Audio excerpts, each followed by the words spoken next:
Hello and welcome to Courageous Leadership Conversations.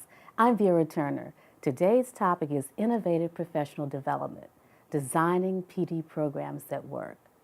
Joining us to share her insights is Superintendent Sharon Contreras of the Syracuse City School District in New York. Welcome. Thank you. Superintendent Contreras, what are some of the major challenges that school districts face in building effective PD systems? In the Syracuse City School District, we faced several challenges, and I suspect that many districts are facing these challenges. And the first one is maintaining coherence and focus. In the midst of so many demands and mandates being thrown at us, it is easy to be thrown off task, to lose focus. But we work hard to try to maintain that coherence and focus.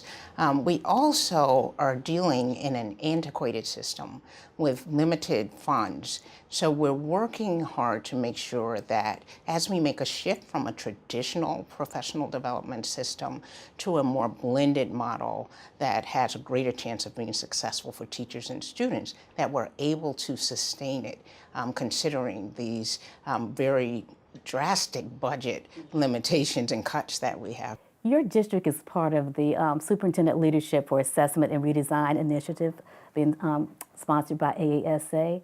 What do you hope to gain from participating in the program?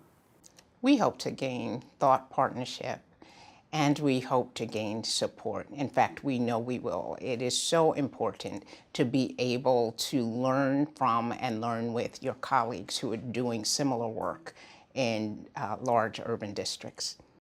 What did your district cite as some of its strengths? The strength that was cited most often in our district is that we began work with the Common Core early on. We didn't wait until the state said you must implement, you must comply. So we've been spending quite a bit of time on Common Core learning standards. Our teachers have been engaged in professional development surrounding the Common Core learning standards. They also felt they had quite a bit of choice about when to attend PD and what kinds of PD they could attend. Superintendent Contreras, of all the PD initiatives that you've implemented, what are you most proud of and why? I am most proud of this particular initiative because we have really engaged our teachers, our teacher leaders, the teachers union, the administrators union, and the central office leaders to come together to make sure that our staff grows professionally, our faculty grows so that we can serve children better. Were you surprised by some of the results? What I was most surprised about is that we agreed essentially on everything. So that usually does not happen, but the results were that the leaders, the leaders at the building level, the leaders at central office, and the teachers essentially agreed on what the district's strengths and challenges were. I commend you for that because that normally does not happen. How do you plan to use the information that you've gathered from the assessment as part of your ongoing plans?